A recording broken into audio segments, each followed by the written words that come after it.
More than Garette. How's Tourette's going? I'm just kidding. Fuck. I'm joking. Welcome to the first ever recorded session of Berated. Berated is a show where we find people that are going to go from B-rated to A-rated, meaning directors, actors, models, producers, directors like we have today. Today we have Garette Fritz. Garette Fritz has done a movie called Call Me, and it is very interesting. I'm here today. Garrett's my first guest. Garette, I want to introduce you. Introduce yourself to the world a little bit. How did you get into this? Well, into film exactly, it was really you, but I mean, before that, it was just like love and passion and stuff. I went to school for theater, and we didn't really have much of a film program at my school, but we did have like a minor, and I minored in it, but it wasn't like working behind the scenes or anything. It was mainly like the analysis of film, you know, watching old movies, writing, writing about the old movies, like, you know, getting in the nitty gritty on like what this shot meant, and like the different like things like in Citizen Kane, how they're in that triangle position, which shows like a power, assertion. I don't know what the word after power should be, but you know, or power dynamic. Okay, gotcha. And then like, you know, in like a movie like, which it also kind of introduced me to like international movies and like older German movies, which I think those are my favorite maybe. I do really like the older Italian. French is obviously really nice because like just speaking French is like a very romantic and like rhythmic language. Yeah. But I do like the German where it's just like that guttural. Yeah, dude. I don't know. There's something about that really grabs your attention. Like it's the movie very M, harsh. You know, like, I mean, Peter Lorre was so good. But yeah, like old movies like that, and I was just like, man. So you're talking about like that's what I want to do. So you're talking about what has affected you as a director, basically. Yeah, essentially. That's what got me into it. It's just like everything that I've seen that's affected me and how it's affected me. It's like, this is really the only platform for me that tells them, that really spreads a message today. And I mean, like, I know music is like right up there, but like, I've just never been like a musical guy. Yeah. I've just been like oldies, like 80s, and I like rock and stuff, and like new music doesn't, it's just never resonated with me, I think is the one thing. Yeah. And well, you're, so I mean, I know that art form, right? I know you know not super well, but I know you pretty well. Yeah. And you know, you are such an old soul, and I want to give people out there that are listening or either seeing this that, you know, Garette, when we first met, and I was back up a little bit, I was lucky enough to mentor, and all my graduates, I'm lucky because you guys, you know, iron sharpens iron, what they always say. When my buddy, you know, Maurice Travis, he says it all the time. He's just an amazing person, but it happens like that. Like you guys giving the strength to actually go forward and continue to this drive. And there's something that's magically happening inside of Vegas that we've started. And I'm not, you know, BTSLV, they're doing some great stuff too as well. There's a lot of actors that we've met. And so there's some magic that's happening inside of Las Vegas.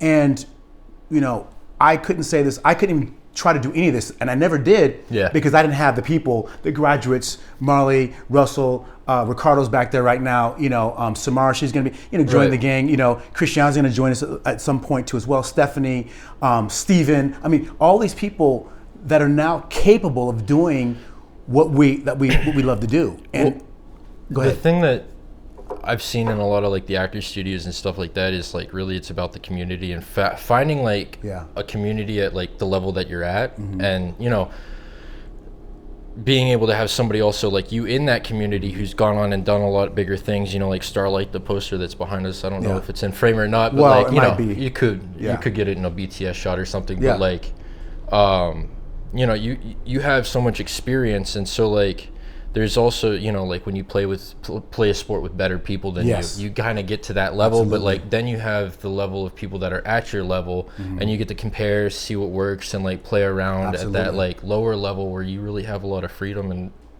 you know, if you make a terrible movie and there's nothing behind it, who cares? You just learned. That's exactly it. Yeah, we are just en route to creating just content. You know, I think I saw something on Ben Stiller on TikTok, which might go away later or whatever. I don't know. Let's be wary on the word content because I mean, that's social. But what we are doing is a lot bigger than content. It's not just OnlyFans or something like that. Or, right. We're not. It's not like a 5 second. I mean, as much as there could be shorts and stuff down the line, but like it's well produced for less money is what we're doing. And that's exactly it. Showing how to do that is like they're one acts. You have a theater background. I do too as well. And you know, the quickest way I think that anyone learns is like in the horror genre, because people want to watch scares. We don't need like a Brad Pitt or someone like that, or you know, anyone of that kind of A-listers or whatever, or RDJ, you know, Robbie Downey Jr. We can just say, hey, the scares are great. Watch our stuff. And you've created a thriller, and I just, you know, we're not rushing through anything. We have you know, much time we want, but I want to ask you a little bit about, before we go back and talk about Call Me and what inspired you to make that. Some of the things that I want to talk about is that how much did you know before I met you? Because I know that you knew some stuff, but I think that when I'm looking at your stuff now, it seems very polished. You know, like your movie, you went back. Let's talk about a little bit about that, about not being polished as well as you are now. And some of the things you had to go back that were hard for you, like when I looked at the movie and I said, it's not complete yet. Yeah. And you went back and you were like, okay, let's fucking go. Well, again, it comes back to that community. I mean, you need somebody to like, because what I learned in college was you got to be able to kill your babies.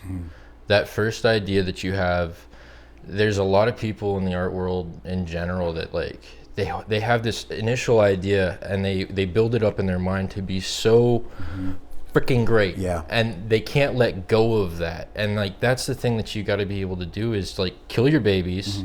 Because this is an art form where collaboration is key. If you're not taking in other people's ideas, you know, and as a director, you have to be able to take in other people's ideas, but stick to your own and be able to tell them no and things like that. And you know, but you have, at the end of the day, it's hard. You have to take in other people's stuff. And you did a very good you did a great job of that. I remember I had a couple ideas for your short film, and you're like, I don't know if that's the vision that I want to go. And as a professional, I could understand that my feelings aren't hurt.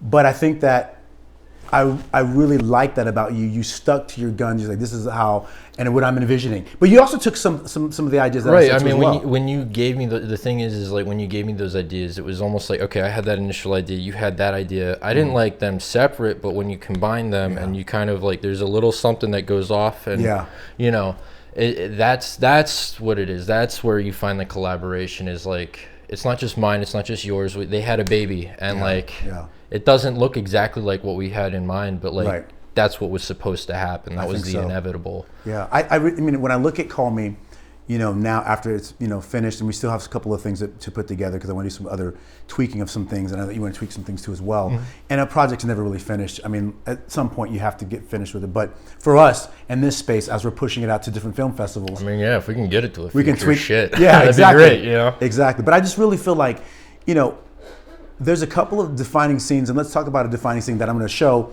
up at some point. Go for it. What are some of the defining things that you think that really make Call Me? And let's talk about, first of all, what is Call Me all about? Man, it's really, it's about the way that social media and like this online world has kind of influenced dating and influenced not just dating, but the way that we go about the kind of the gender roles of dating. Like I grew up in a very like middle to small town, you know. The closest big town was like Pittsburgh, you know, which is a very also close-knit big city. As much as it's all spread out and there's boroughs and stuff, you know, there's a lot of people who know each other in that like spread out borough. And like the thing you tend to find is like there's a lot of like guys in general who don't understand that dynamic of, okay, this is actually how you go to engage a woman, right? And like there's a lot of issues, and there's a lot of guys who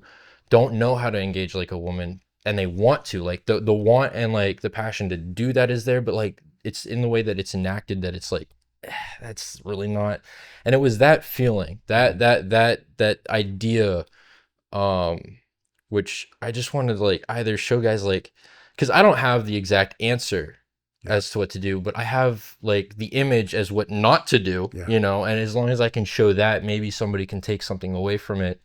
That's powerful. When I think a lot of people just, when you have something as like dating, because it could be, I think very subjective to, you know, my own personal view, but when I look at the film, it kind of brought a lot of things out of me, just being single and dating in the dating world, especially in Vegas is an interesting place to date, right. if that. But it just, no, it's super interesting. Yeah, it's very interesting, to say the least. And it just brought a lot up for me. Like, what is happening right now? Like, why do I feel this way? Why does Steven's character, what's the main character's name? Frank. Yeah, it's Frank. I should know that. Why does Frank, in many parts, I see myself in Frank. It's just weird. And I think a lot of men will see that. That was the goal is, okay, how do I make him weird enough that you don't want to be him, but how do I make him resonate and normal enough that you see yourself in him no matter what? And it really came down to like, okay, how do you, there's a lot of people who have grown up and like they're 18 and 19, 20, 24, and they're still acting like they're in middle school and they're just getting their puberty hit, and like they have this weird dynamic, that all these girls are going to flock to them, and all that stuff. And then I juxtapose that as well with the character Craig, and take like a super dominant guy who does expect that, but like he gets a lot more for his like ROI, return on interest. Exactly. Where there are some girls that do that, and then the ones that don't, they get what's in his mind coming to them. And so like I took a lot of these incelish characters. And also, I don't know if it's incel is the word for the female. It's really like more of a character study than a one act. Okay. It kind of has a storyline as well. It has a storyline for sure, but there's a lot of pieces that one day I really hope to be able to fill in. Yeah. Do you think there's a bigger part for you that could potentially, if you won a bunch of awards for this, do you think that you could push this into a feature? Oh, for sure. Yeah. There's so many little things that like you can easily do with this, with like just these characters. I agree. And that's why I wanted to make them super round, super like dynamic characters that there should be a lot more backstory too, as to how they got to where they are. For sure. Yeah. I want to address this for everybody that's, either watching or listening, that if you are or want to make movies, there's something about filming that everybody here, has been a part of, that you just get goosebumps. You want to be on set. It's so much fucking fun. I can't give that to anybody. You just have to be there, and the other people, when more people start to see more of these, it's a high. It's like I played sports and stuff, and I never had that feeling at sports for me. It's just, and I've been to states. We won states. I've been to states twice for football and stuff. And I never really, I was always injured and stuff. Right. And my athletic ability was very not to where it needed to be to play at that level. But nevertheless, but no. And I felt like I was there and I was aware, and I was able to kind of feel like what other guys, like the starters, were feeling and stuff. But you still never really felt a part of that. Right. And then when I came to theater, it was like, theater and now film, and like being on a set, and like, dude, like there was theater, I kind of felt it, but then in film, dude, it was just like, holy shit, this is all happening. Like we're going, it's live. You gotta be, and like with theater, there's like a lot more nerves. Like there's 100 people watching you and stuff, I know my lines, first line. But with the camera and stuff, it's like, okay, there's not 100 people watching you, but you got a crew of 6 people that need you to get this done in order to move on to the next thing, so there is that pressure and stuff, which I like that a lot more. I don't know what it is. It's just, there's something about it. It's the way that you can manipulate things and just really make a story into like what you see in your mind. Whereas like, in theater, that's a challenge, and that's the welcoming challenge to theater. That's the challenge that everybody sets out. How do I do this physically, without all the stuff that we can do inside the camera and inside the computer and stuff. And that's pretty cool too. Yeah. And it's also too, I think that, being very young, as far as like, even directing, and I'm still calling myself young as far as that too as well, because I don't know. You act, like not in a bad way, but you're like, dude, When I met you, I was like, is this you 35? Like, you got such. Well, I'm saying more like sound design, like that's super new to me, right? But I'm like realizing, like, I know every element, and like when you listen to Hans Zimmer, someone that status, he's just amazing. And I'm like, I look at something like what we did, and it felt a little bit more funnier. But when we add in the sound design, it makes it more of a thriller, and it's just amazing on how that happens. It's the mood, the theme, you know, and I mean, like, and that's originally what you wanted anyway, right? And like, some other music. But like, the best part of why I can trust you is like, I mean, you have that experience, but I know you watch movies, yes, and so you know what to do and when to do it in terms of like the sound design, even though you haven't like, yeah, I'm not a sound even designer. though like, yeah, you're not a sound designer. Trying to be, yeah, you're trying to, yeah, but like. You again, you watch the movies and like, okay, in the older movies, he like, you know where I sit, you know, I'm a little old timey, you know, I like to go back to like some original noirish stuff. I mean, if I could have implemented more of that, I would have, but like I didn't, you know, to shoot in the dark and stuff like that is like, it's tough for a first timer to even plan that stuff out. Yeah, we were, and to know, to know what to do. I had zero like knowledge as to what to expect, but like I'm really happy with how it turned out, especially our nighttime shoots. Yeah, those are tough. They were, yeah. And they're fun too. I mean, like we're outside, you know, I mean, at maybe this time or a little bit later than this, maybe early February or something. I mean, like Russell and Marley came in clutch with those FX3s. I know. The FX3s are the cameras to be using, you know, and they definitely, and the way also too people handle themselves between, you know, Russell and Marley and any of the other cam ops, you know, even Neo doing sound stuff like that, Ricardo. It's just, you know, nobody's asking for money. No one's like, hey, can you please shoot this? Passion. People are like, hey, can you help shoot this? Like right now, I'm not paying anybody for do this, but hopefully if we get something started, you know, that's always the case. I mean, and you guys see me do it too. People say, hey, can you shoot this for free? It's either with Marlon or somebody else or whatever. Like we're shooting stuff for free. And that's just how it is. It's and people that are having their hand out all the time, it's like you don't really get anywhere because you can't build anything. The time is you put your time in, you show up on set, you show up to everybody's sets and stuff like that. Then everybody else says, yeah, I'm willing to give you free camera time too as well. Yeah, I mean, like I used to work, I mean, for my uncle who's a sports agent and stuff, and he always told me this story about one of his mentors, and he worked for the Raiders. He was like the godfather of sports marketing. Wow. Like basically created it all. Raiders were the first team to really get like the marketing and stuff in their stadium and to do all that stuff. And he worked for the Raiders for like 10 years for like very little money. Just, I mean, but he was also a kid, you know, like he started like as a teenager, I believe. Yeah. And like finally Al Davis gave him a position, and then the Raiders, that's where the sports marketing kind of took off. And like you saw a lot more of that in at least football. I'm not too sure on the details, but like that's always this thing that I have in my mind is like, okay, just do this.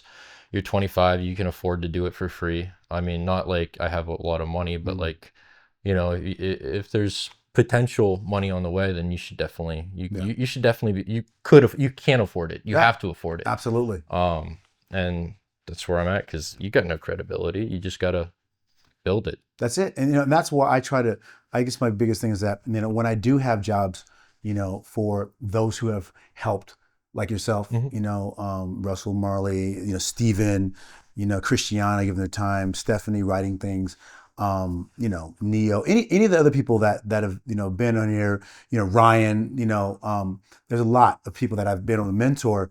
Like we had a job before that I was able to, we went to LA, myself and Russell.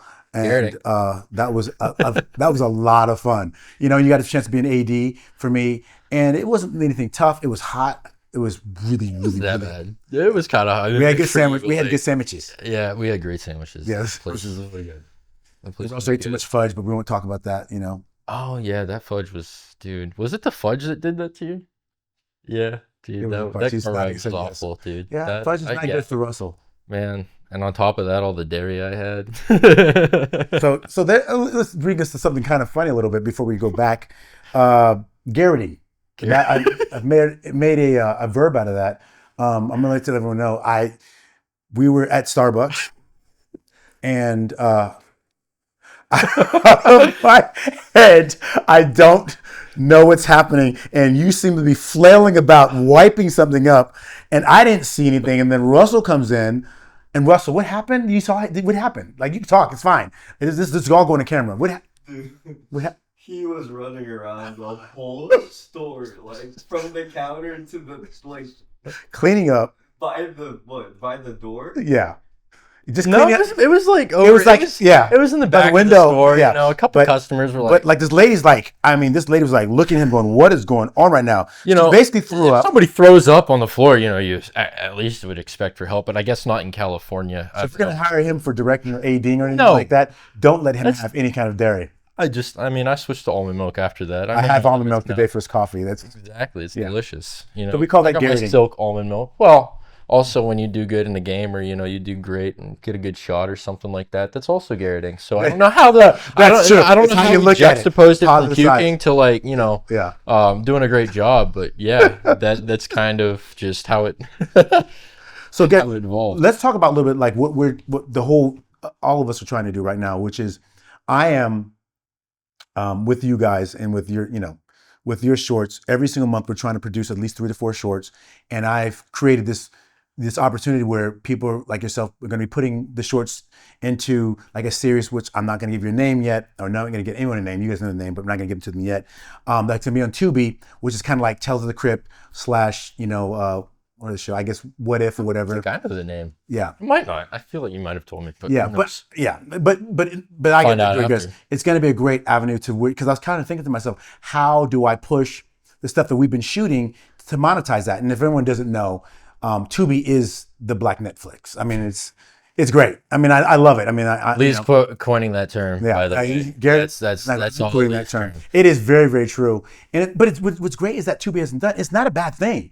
It just means that what I mean, it's a great term because it gives us opportunity. It doesn't matter white, black, whatever. It's like if you are making content, making movies, you can have your stuff being seen. That's the biggest thing. Yeah. Do we make it? Our stuff is just as good as the other things that are up there. Not everything, but like what helps that Tubi has a lot of movies that were big. Like they have a lot of premiere movies as well, but their model of just ad sales and like it's almost like a social media type thing where if your movie does good, it's like an influencer. If you're getting views and you're getting it's a fair game. It is, because really cool. It's all based on the revenue that you're getting and receiving. They know who's watching and what time, and they put advertisements in between in our hour. We'll probably have 4 or 5 advertisements that are in between there. Well, I mean, that's advertising and marketing. You just got to know your demographic, and they do. It seems like that they do a great job. They do. With that. They've become McGraw Avenue, which is kind of interesting for me. But they made $1 million in like 1 year. They have like 10 episodes, and they're making like $100,000 per month. And what's great about Tubi also too as well, that they pay you after 90 days. They pay you every month, so we'll know if we're making money off these shorts, stuff like that. We sign these little contracts. Tubi's on Starlight, right? Huh? Or Starlight's on Tubi, right? Starlight was on Tubi, but it's not anymore. It's on iTunes. It's still on Amazon, and it's actually more expensive than it ever has been before, which I don't know why. Fangoria did release something also too as well. Right. If you haven't seen Starlight, go watch it. It's really cool. It's a good movie. It's an interesting take on horror. It really is. It really is. I mean, it stars Scout Taylor Compton. She was in Rob Zombie's Halloween 1 and 2, and Jeff Allard from the Texas Chainsaw Massacre. And then I got a chance to co-direct with Mitch Altieri. He's one of the Butcher Brothers. So there's a lot of big names. I'm not a big name per se, but I got a chance to cut my teeth on my first, under $1 million feature, which was really nice. So I had a great time doing that. So go watch it, please. No. So okay. Lastly, so is there anything new that you want to work on? Because we're movies. Well, if I can get paid. Well, yeah, I've got something that I want you to direct. It's called Rochambeau, so I'm gonna let you direct that. Seriously? Yeah, it's a short. It's really dope. It's like Long Legs a little bit. Is that like an Akira Kurosawa? No, it's not. No, well, no. Yojimbo. Duh. Yeah, so Yojimbo. So Akira Kurosawa is a Japanese director, which I like. You like too as well. And you mentioned names, and I just want to give an RIP out to David Lynch. Yes. David Lynch. Yes. I was definitely trying to be a David Lynch, and my style has always kind of led towards more so his style. I mean, I'm not saying him by any means. He's a great director, but I want to give an RIP out to David Lynch, who passed away today. So yesterday. Well, it was yesterday. Okay, thank you. Yesterday. But I do want to say, Rochambeau, I'm going to let you direct this. I'm going to let you read it.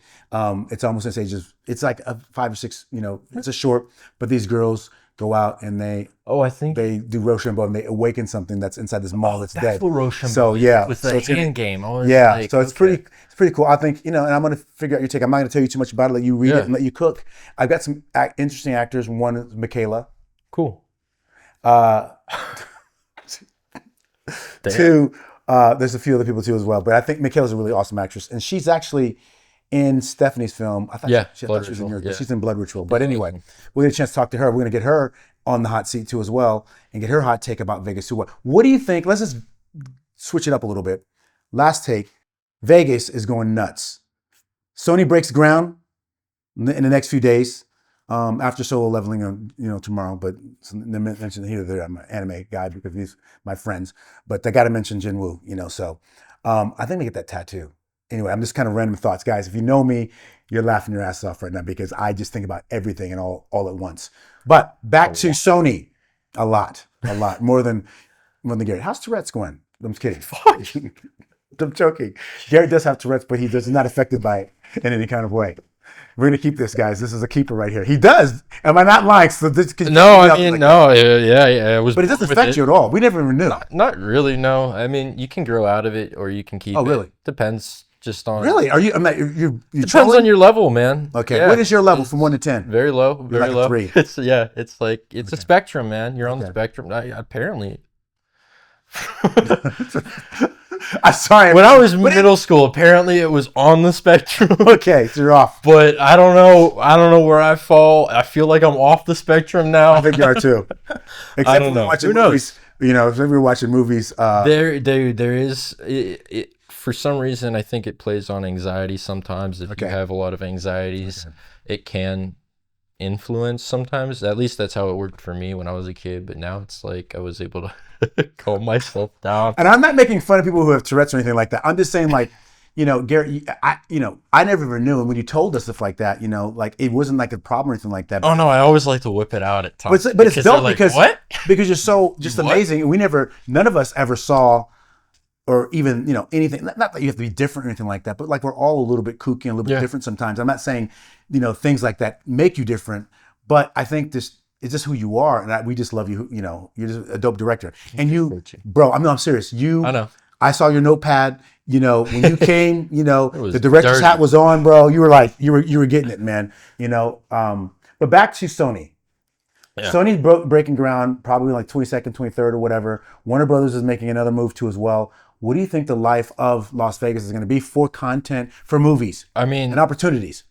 I'm excited. Mm-hmm. I think that I'm hoping there's a lot of opportunity. I mean, I know, but there is an exodus out of LA. How many of those jobs are just going to get moved here essentially? Well, there's and we get nothing. I don't know. Because like everybody's leaving LA, California. I don't know if that's actually the way it's going to work. I'm just kind of talking out the side of my mouth. Yeah. But I mean, I'm hoping it opens up actual job opportunities here, especially for like young people who, show promise. Right. There's a lot of the times like there's just a lot of not discouragement. Like I'm not discouraged, but like there's a lot of like, no, screw you, kid. I know this guy. He's done things like but that's why I'm starting this. I think right. Like BTSLV. Playing to you, man. Yeah, but BTSLV, they are just killing it right now. And they're doing, dude. They're on red carpets now. The second we launched our trailer on Instagram, I got a DM and I was like, this is awesome. And I feel like, thank you for that. And I think that when there's first people that are coming, we're in a small place right now, but who knows where we're at? I mean, like Straw Hat Goofy, he was doing just in front of his camera doing. What's that? That's a great name. Straw Hat Goofy. He's in Vegas. I think he's still in Vegas. He might be in LA now, but he's in Vegas. And he just was talking about movies. He's just giving, hey, this is what I think my take is on this movie. If it's good or bad, you should go see it. And then now he's on the red carpet. I saw he's talking to Denzel Washington saying, hey, we love you. I mean, he's with everybody. Is he like an interview? But now he is. But I mean, like he started in his house. Or anything like, Marquise Brownlee, who started just doing the little tech things on phones and stuff like that, right? That's all he did out of his room. And now he's worth $48 million. So all these small steps, I think that we put this great energy forward. And I think that there's only the thing that they can do for us is to hire us and say, hey, we know this space of, content, because there's going to be a lot of production companies saying, hey, low line, we want to do low line budget, horror films under $500K, or here's $1 million, make a few movies for us, stuff like that. And we've got the people, we're going to keep growing and growing and growing to something special, I think. So that's my idea. That's what I would like to do. Yeah, I mean, see where that goes. I like horror. I'll do any movie. I mean, exactly. I like to we want to work. Stretch my horizons. I want to work. Want to experience things. I'm a great AD. Yeah. I just and it's really the learning. I mean, that's what gives me the biggest high. I mean, just being on the phone with you at home, just shooting. We talked for like 2 hours. Like we talked for 15 minutes. We talked for 2 hours. Yeah, I'll get yelled at. You know. Yeah. Just, are you still on the phone? I'm like, yeah. We're just, we talk about everything, and it's like I get to just whenever. I mean, we'll be playing a game, and I'll be like, Lee, how's how does that work? Yeah. And then you'll spat off on me about how that works, and it's just I learn. It's But I learned too. I mean, like all this stuff has been a learning experience for me because teaching people, you have to figure out their teaching style and what you're going to retain and stuff like that. I mean, Russell didn't even like cameras, and he's a cam op now. I mean, he's everywhere. He was interviewing Kendrick Perkins the other day. I mean, like it's great at CES. I mean, it's dope. I mean, like everybody's just kind of falling in line. You know, I know Marley's got some stuff that he's going to be doing. He's going to be directing some stuff fairly soon. Nice. So we're going to help him out on his desires and stuff like that, as far as like what he thinks that he wants to direct and write and stuff like that. So everybody's going to get a chance to step up. And I tell people, not everyone's going to be a director, not everyone's going to be a cam op. I'm not telling people that. It's just that's what I see.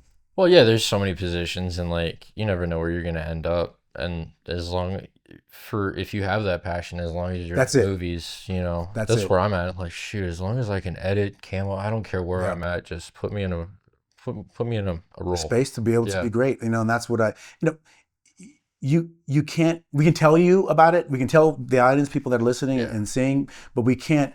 There's nothing, the experience that I do, and especially my mentoring, people touch everything. All the stuff, you guys know how to work all this stuff. Everybody touches everything. Now they got their own cameras too as well, but they were able to touch my cameras and get in there and say, what is this? What's that? What's this camera? Baby Drago, my little, Cam Z or whatever, from the DJI Ron 4D. I mean, that's a big part of learning. We've got some Scott's one of our newest students, and he's just like so happy because he can touch the gear. Yeah, that's the biggest part. I mean, I remember before I even linked up with you, and I called, when you look up production companies in Vegas, it's a very like SEO short list that pops up. For right now it is, yes. It's kind of, it's ridiculous. It's so hard to find. Like, it's weird because I know there's a lot more production companies in the city, but like there's like 5 that get promoted and stuff. And so, but like I called everybody, and I don't know if it was, it was definitely ended up being a good thing, but I had like probably a 20-minute conversation with the dude. He was like, so what's your experience? And I listed off, a couple, nothing major. Like I acted in a movie, like a short in college, and like, I had like a couple classes in editing, and I thought that might, I went to college, right? I have a passion, I'll work for little money at that. Now even especially at that point, just to learn. But he was like, yeah, dude, you really got to go to it's not even just a film school, because I even told him, I was like, I have a degree, and I was told, this is good enough to get a job. Right. But that's what everybody's told when they go to college. Yeah. And the truth is, it's really not, unless you actually have that behind the camera experience, or like, like you don't even need a degree, as long as you know what to do with the camera, the lights, the computer, and grab the right things. And that's really all you need to do. So like going to especially a cheaper option like you, that's what you should be doing. Finding somebody who, and not like somebody who's like meh about teaching, especially not those people, I've heard horror stories like Russell apparently had a dude who, when you walked into his house, there was like... No, it was Zach. It was Zach. Zach, his roommate, that mentor. He had a mentor, You walk into his house and there's dog crap on the floor and stuff. And all they do is they say, sit down, let's do homework. That doesn't help anybody, because that's not what anybody in a crew is looking for. And I can't blame them. I wouldn't. You can maybe be a PA for a long time. I had you guys shooting. We all went to Doc's. And shout out to Doc, the DUI doctor. If you ever have a DUI, the DUI doc, he is the man to go to. He's the #1 guy in the city. And when we shot his commercials and stuff like that, and thank you, Marlon, also too as well at GMS. When we shot those commercials, you guys were able to hold cameras and shoot in front of the docs. So who are these guys? I just held a clicker. But still. But no, it was cool. It was a good experience. Yeah. I got most of my experience on like the shorts and stuff that we did. Yes. And that's also the area that I'm you're more partial to, as much as like getting into the mix and editing too as well. You cut your whole, you cut your whole film together. So once I can buy a camera, it's a lot easier to buy software, but like that's, getting into those things for like a little quick hit, a gig or two, that'd be great. But my real, where I want to be is film. So like also, like you were saying earlier, just finding where people want to be and like how they learn, and like that's the most important part. And, you know, maybe I just needed to go into film for a little bit, and then now I can go out and do maybe some event shoots or editing and stuff, and then but like my main thing hopefully will be film, you know. No, it will be. And my thing is this, like I said, I'm 53. My everything that I'm trying to get, my all is to get you guys going so I can have some kind of cush job to come on set and be like, yeah, that's cool. You know, so you guys can hire me, because that's what's going to end up happening. I'm going to get jobs from you guys. And then, you know, like I said, iron sharpens iron. Oh, no, dude, I'd hire you for a DP. Like, yeah, I mean, I'm like, just be my go-to there, whatever. Like, hey, man, like, hey, what do you think about this? I'm like, I mean, if it's like, you know, hey, man, it's a couple grand or whatever. If I'm just like, I'll whisper to your ear, like, I don't know if that shot's going to really work because of 180 line broken, but whatever. Yeah. I do that not because I'm going to get something out of you guys. I'm just doing it because this is what you're supposed to do. Mm-hmm. This is what people in America are supposed to do, that it doesn't happen. Nobody's mentoring. All those big fat cats that are the number one guys, that are top directors, stuff like that, they're not doing that. And they might be, but they're not doing it for us. No, dude, it was great though. I watched a Instagram reel on this dude. He it's like, I don't know if it was his debut feature or something like that, but it's called Alan's Sunshine, I believe. Okay. Like, dude, the kid went back to his high school, did a bunch of like classes, you know, stuff like that. That would be great to do, you know, and that's, all odds are, take what you're doing hopefully into the future when I'm 50 or something like that, and I have stuff under my belt. And I mean, I see what you're doing, and I probably couldn't stay away from that. I couldn't not do that because that's how I got here. And like, I'd feel guilty. I'd feel so much guilt. We have to not help. You know, well, you're a good human. Especially if they have passion. Because, dude, I know how that feels. It's so depressing when you can't do, you know, what you want. Like, especially when like you have everything that you need and like the passion and everything, and there's just like that wall. And like, if I see that in a kid, that's just gonna kill me if I don't do anything. That's why I'm here. I mean, like, biggest thing, you know, our RFC, you know, did the thing that they did. We have that, but you know, like I said, I decided to do my own thing, which is great, with Real Fleet. It's way better, way more ROI on both ends. You know, well, I mean, both ends. Like my film school's $10,000, but and the other ones are like 16. But I say mine's 10 because I want you to be able to buy an FX3 and buy lenses and stuff like that. Right, and I mean, $5,000 in your pocket. But really, like, the thing is like, you're gonna spend all this money to like an online school, and like, you know, it got me in with you, right? And, like, you know, so there, I'm grateful for it. But absolutely, like, to spend all that money and to know that you're only gonna get like not even half and a fraction kind of broke my heart a little bit too. I was like, man, you're doing all the work. I'm just getting a PDF and some quizzes. I know. You know? I know. And like, it's going to all these people who aren't impacting me. I know. That's where I'm with you every day. I mean, I'm the one who told you first. I was like, dude, you need to like branch out. I know. That's true. Like, that's true. You're doing it all. Yeah. And like, you're great at it. Like, I mean, I know you come from somewhat of a teaching background. Right. But yeah, dude, I mean, no, it's wild. I mean, like the disparity between what the actual instructors actually make, which is incredible. I mean, it's not incredible; it's incredibly bad. Right. But like I said, you know, and then what I'm paying is like, it's a lot, you know. But I mean, at the end of the day, you met. I mean, I'm happy that I met you and, you know, all you guys. Yeah. And it's just been incredibly just a wonderful time and just a gift for me. I mean, when I wake up in the morning, I know exactly what I'm doing. I'm talking to one of you three clowns, you know, or Rick Ross in the background too as well, or some of my students. Anybody, it's like I just have, you know, I've got something majorly to live for. And it's like, it's so empowering to have purpose in life. Because we all do. Well, dude, and if we don't, we get on each other's belt to ass. Like it's like a month or two. It's right. Like, it's so weird. Yeah. But well, if I leave somewhere for a shoot or something like that, it's like literally, I'm like dad here. You're like, I'm all everybody's dad's here. Like, it's belt to ass. Like, what's happening over here? What's Marley doing? What are we doing? We're going to see a movie. And we see movies. And that's what I told all my students. I'm like, I don't want you part of my crew. Man. Don't even let's try to talk about Craven right now. Let's talk about Craven right now. What was that? I don't know, man. Craven, please don't. Anyway, I don't want to talk really bad about that. You know, lucky for no, dude. I'm glad it's out there. Things, dude. But I love that movie. Honestly. I mean, it was fun. It was a really fun movie. But yeah, I mean, but that's how big productions are, you know. And I don't know, things get thrown in there that you're like, and there's time constraints. There's producers saying you got to get done now. I mean, like, we don't know what's happening. But you know, who is it? Either Coppola or Lucas says, you know, it's not about it's not about what you want it to be. It's more about making the movie within the circumstances of how you can make the movie. I don't know who said that, but in the comments, if this is on IG, think somebody please tell us who said that. You know, and it's more about, just like, okay, what were the circumstances? Because you can't necessarily come out with the movie and be like, well, we had this, and this go wrong. Right. You know, and you can't like put like it's not a silent movie where you're going to necessarily be able to get away with telling everybody what's what, because we're smarter now, especially in terms of just entertainment. I don't know about like education and stuff, right? But you know, education can be that issue here. But but for what it's worth, we are knowledgeable when it comes to something that we can watch. Yeah, you know, over something that you can read. But well, most of the time, I mean, I want any viewers or listeners to tell me what Francis Ford Coppola, because I'm from Northern California. No, I think it was George. Without Lucas. Francis Ford Coppola, there is no George Lucas. So I want to know if anyone can tell me what Megalopolis was about. Please in the comments, like, because I have no idea. I had to walk. Saw it. We were together. We watched it together. We walked out. Yeah, regrettably, kind of. We didn't want to. So it was. I was what was really happening?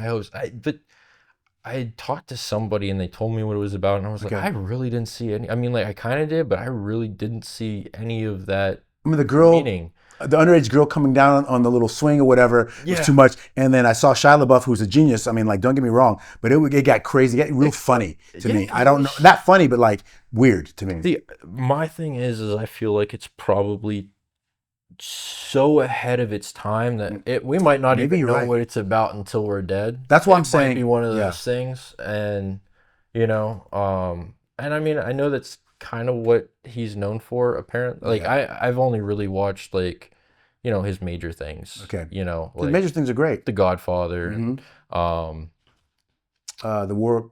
Yeah. Oh man, I can't believe this. The one where they blow up the cow. That's. What was it? The one where they blow up the cow. Oh yeah, it's that. The Vietnam. I can't believe I don't know what. I know it's blanking on me. I know the movie. It's. You know what? I'm just gonna look it up. Look it up, please. All right. We got to get this. It deserves. The movie's necessary. I just can't believe this. It's crazy to me right now. I'm gonna be mad when I hear it too. It's got a great opening scene in the movie. I love the smell of napalm in the morning is what he says. That's a great opening. Bro, my phone is not phoning right now. What is that movie? It says Mr. Francis Ford Coppola. Movies. Apocalypse Now. Oh my goodness, I know, dude. That I can't believe I forgot that. What did he do in The Outsiders? Oh. Is he like a producer? Sorry. I saw that on his other list. That's the original. I would say the original Brat Pack. So we've got we might have started there, but Dylan. He didn't have anything. The director. No, I'm just saying the Breakfast Club. He's the guy that really grabbed that group and created the Rat Pack. Okay. I mean, I don't think he directed the Brat Pack, not the Rat Pack. The Rat Pack was it's Brat Pack. Yeah, Brat Pack. I forget the director of like the Breakfast Club and all like John Hughes. John Hughes. Yeah. Like. I don't know. I don't believe he directed The Outsiders. No, John Hughes did not direct The Outsiders. Right. 1000%. But I know, like, it was. So, I mean, I guess, it had a lot of the Rat Pack in there. But Brat. From what I heard, I believe it was like a giant round table. And, like, they had a bunch of kids come in. Really? And, like. Rock Macho's in that, too, as well. I don't think there's any of those guys. There's Dylan. I don't think any of them were actually, like, known. No, I don't think they were. Ralph Macchio. I don't think so. I don't know. Was that before? I think it was before Karate Kid. Might have been. So like the thing was that I remember hearing was everybody was a nobody. Yeah. And so then it had to be after that, like right. I see what you're saying. You know what I mean? Yeah. So like it was one of those things. I'm 90% sure. Yeah. Someone will tell us. I was Dallas in The Outsiders in high school. That was a lot of fun. It's a good movie. It's a great movie. We did it really weird. Shot in black and white. Weird, but like in a very minimalist and interesting way. We did it in the round. Oh, you did? Box. Did you really? Dude, it was a lot. I loved it. It was like very little no set pieces actually. Like we had like I think a bench and like a pool for the fountain. Okay. And that was like really the majority of it. And we all had a bed, like a hospital bed for the ending. But like other than that, it was like lights and just pure acting. And like, dude, my director, Father Mike, really got it down. Like, really? It was insane. was really good. It was really good. That's awesome. Yeah. That's awesome. Well, we're going to close this one out, Garrett. This is a great, sure. I'm so happy that I got a chance to have you in the first. I think we did get over 30 minutes. I think we definitely did. This guy wants to be, he wants to be with 30 minutes. I don't know why. I want like a 3-hour call. 40? 44. I'm so sorry. No, it doesn't matter. 44 is great, as long as we weren't boring to you guys. So, Garrett, is there anything you want to say to anybody that's out there that, you know, is hiring or firing somebody else that needs to have you on their set? I am a new take. Don't feed him. He's like a gremlin. Don't feed him. Don't feed me dairy, I guess. Dairy I mean, I can eat dairy. It's just, I don't know. Maybe that day was an off day. I'll bring my digestive pills. And then and some kombucha to really settle the stomach, dude. I love me some kombucha. Yeah. But we're about to go to 60. But yeah, I have a lot of 60 minutes. I have a lot of new ideas that that are stemmed from the old ideas. You know, from I watch old movies. You know, like the 30s, the 40s, like silent movies. I watch all of Turner Classic and Criterion Channel. Like those, And so what I love and want to do, my biggest goal is to bring the aspects of those, the dynamics of those back, because like they're missing. Yeah. That everything is missing. And if we can like maybe rework, I mean, I know we don't want to mess with the greats and stuff, but like if you can take pieces of them and and the best example of that, the most successful example of that is Quentin Tarantino. And like he's able to repurpose all of that stuff and put it into something new. That's all film is. That's what you learn. That's probably the biggest thing you can take away from a film school. If I'd hope they teach that, is everything's been told before. It's just how you redynamic it, and that's that's what I do. That's my bread and butter. That's awesome. That's awesome. Well, if you are wanting to get into a film school, there's also realfleet.com, which is a realfleetacademy.com. Also too, just if you have people that you think that should be on here, please put in the comments, either on YouTube or IG or anywhere else you see us or hear us. Or just hit me up and I'll give you all of Lee's contact information. Yeah, thank you. Appreciate it. Not all of it. I don't want everybody. It's the important stuff. There's some people out there that just the phone number, email, and social security number. This is little thing. The little things that count so much. But yeah, this has been great. No, I mean, like guys, we were gonna close it off tonight saying, you know, if you're not B-rated, you want to get to the A-rated. If you know somebody that wants to be on the show, from an actor to a dancer to someone, a musician to any type of artist, please, you know, celebrate them and give them the number. They need to be in this hot seat. Thank you, Garrett. You're the man. I'm so glad for having you. Maybe a little handshake. Yeah.